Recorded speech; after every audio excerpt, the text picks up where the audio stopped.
Hi guys! So you're the target audience for this video if you have that feeling like you have to do your hobbies. Because obviously it's good to have hobbies, right? And they're supposed to be fun. But for some reason they just aren't. You know what I mean? If you do, great. I hope this advice will help you as much as it helped me. So first, I'm gonna ramble a bit about myself, and then later we'll focus on how you can actually apply that advice. But I promise the first part is really important for context. So back when I was a kid, I really liked to draw. And now don't get me wrong, if you hate drawing, that's perfectly okay, this can be applied to literally anything. Now, I wasn't making masterpieces or anything, but my drawings were decent enough that other people in my life noticed and praised me for it. Like my parents, my friends, my teachers, and so on. I remember when we had art class and we had to make these drawings, and I finished mine and I compared it to everyone else, and in my head I was like, oh, mine is so much better. Now obviously I wouldn't say that out loud, because being fake humble was the meta for getting compliments back then. Now, was this mindset healthy? Absolutely not. But again, I'm not going to blame my 8-year-old self for not knowing any better. So now I get into middle school, and this is like 11 or 12. Now obviously all the adults in my life encouraged me to actually participate in stuff like art competitions, because you're good at drawing, right? So I do, because why not? Mind you, my drawings were pretty okay, but I liked both the talent and the practice to make something that's really exceptional. So I would make something and it would be okay. I wouldn't really be satisfied with it. And then I would give it to the judges, and most of the times I wouldn't win anything. And I would be pretty disappointed because everyone says I'm good at drawing, so what's up with that? Once I had even gotten a sketchbook as a birthday gift, and I was really scared to use it because what if I make something I hate and I ruin the whole sketchbook? And I knew I probably wasn't good enough to actually make something that I wanted and to make it good enough that I liked it. But unfortunately that didn't motivate me to practice more, instead made me dislike drawing, especially because all the adults in my life encouraged me to keep drawing, because they thought I was good at it and I knew I wasn't. Imposter syndrome acting and all that. There was even a period where I was really into digital art, partially because it was easy to hide my art, and partially because it was really easy to trace over references. But shh. So now I'm in uni, I'm in a new apartment, I quit digital art because I'm genuinely scared about AI, and all I have is this goddamn sketchbook that's still empty and is haunting me. Like, it's been 5 years, and it's really getting on my nerves already. So, I want to fill it up, I want to be a good artist, but I want it now. I don't want to get through all that practice shit. And then I take a look at my girlfriend, who's an amazing artist by the way, and she usually does oil painting as a hobby, but for some reason she decided to pick up a sketchbook to mix things up a little. And she bought this sketchbook 1 week ago, one single week ago, and she already made 3 portraits, and each of them took her like 1 hour, and they looked better than anything I could make if you gave me a year. So now, clearly I'm shitting bricks, because obviously, look at her and look at me, like what? And after a little bit of thinking, okay, I'm lying, after a lot of thinking, I feel like something just woke up in me, and I got this huge urge to just start drawing again. And it wasn't like I wanted to be as good as her, it's more so like I want to have as much fun drawing as she did. Like that one scene in Look Back where the main girl enters her rival's house and she sees all the sketchbook that her rival filled up and she gets really inspired by it. You know? Amazing manga, by the way. Read it if you haven't, or watch the movie or whatever. So I walk up to her and I ask her, so how do you even approach this process of pottery drawing? And she explains it to me real quick, and she spends like 5 minutes to help me find a good reference on Pinterest. And I pick up my sketchbook and sit down and actually start drawing. I know, right? Now, I promised myself I wouldn't let anyone else see it until I was actually good enough. And you know, well, at first it really hurt that, wow, I'm really not that good at this. After a while it started getting really fun, you know? It was genuinely enjoyable because zero stress, I don't have to show it to anyone, I'm doing it because I want to. And after I completed it, I was like, damn, this is the best thing I ever made. Now, there were a lot of mistakes, I had a lot to learn, and it wasn't something I could show off with.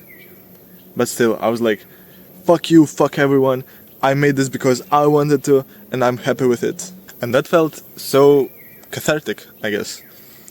Now, 5 minutes later, I immediately broke that promise and I showed it to my girlfriend, and she gave me a few pointers that I definitely wouldn't have thought of by myself.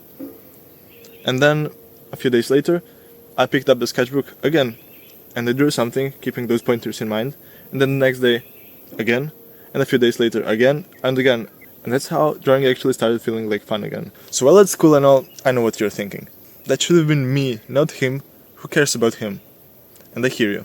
So now we're gonna focus on you. Now I'd say there's not one particular reason why you're not finding your hobbies fun. I'd say it's more so an amalgamation of like 5 things, I'd say. Now I'd like to go over each one quickly, but if you want to skip forward, I've separated them into nice little chapters down below. So in no particular relevant order, the first one is being in a dopamine hole. What this means is that if you have 2 options, and your first option is something like drawing, which has some starting friction and can be unpleasant if you're not good at it, and the second option is something like scrolling, which is literally drugging your dopamine receptors, your brain is probably going to choose the latter option. This doesn't apply just to you, this applies to literally everyone, so don't feel bad about it. But also you should know that you can easily escape that dopamine hole. And the logic is that if your 2 options aren't semi-interesting hobby versus literal dopamine receptor abuse, but instead semi-interesting hobby and extremely boring thing, then suddenly your brain wants to do the hobby. Now it's gonna be difficult at first, but I promise you it only takes a week or 2 before it becomes your new normal. Now a lot of people get discouraged because the start is actually the hardest, and they just think it's gonna get harder, but it actually gets easier, so keep that in mind. Grindification of hobbies is the second thing I want to cover, and what it is basically social media telling you that you have to be improving in your hobby, that what you want is a good result, but what you actually should be aiming for is to have fun doing the process, doing the thing. So the third thing is comparing yourself to others, and this happens because you get bombarded by people who are better than you, both in real life and especially on social media. So how do you not feel bad about that? Well, that's a topic for a whole other video. Something that I found that helps is comparing your position to your previous position, aka how you were in the past. And another thing that helps is by just telling yourself, oh, they worked harder than me, or they worked more than me, so it's pretty fair that they're better. And this actually helps because it reframes your mindset that you will improve with hard work. Now the next thing, number 4, is issues with starting. Now if your mind is telling you, oh, I'm not ready yet, I want to watch a few more videos on this topic to prepare, to be more ready, tell your mind to shut up. And you and I are going to make a deal. You can watch one more video on that topic, and that's it. Then you have to go do your hobby. You cannot watch a second video. I mean, you can, but I'm silently going to judge you. And please don't wait for a good opportunity. Do you know how many times I've waited for a good opportunity to start doing something? Do you know how many times a good opportunity came? 0. Oh, but Sagu, just this one thing has to pass and objectively have so much more free time. Shut up and go have fun. And the 5th and final thing we'll cover is expectation pressure. And this comes both from your environment and yourself. And honestly, this is such a complex topic that I won't even try to get deep into it. But what I want to say is like, first of all, fuck everyone else. If you're doing anything for yourself, let it be your damn hobbies, come on. And the second thing I want to say is, you have to stop expecting that you're good at the thing.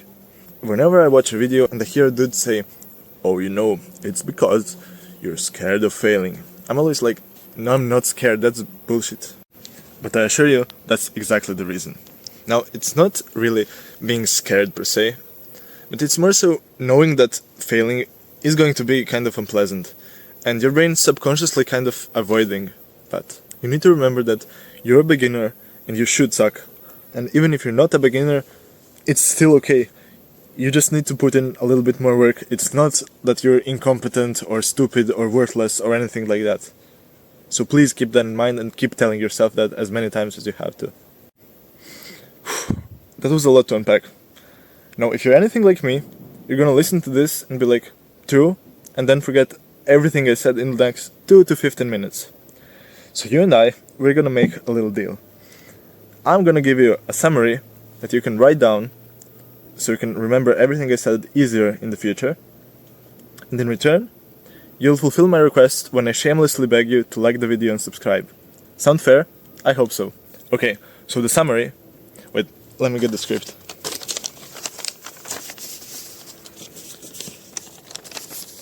Okay, so the summary.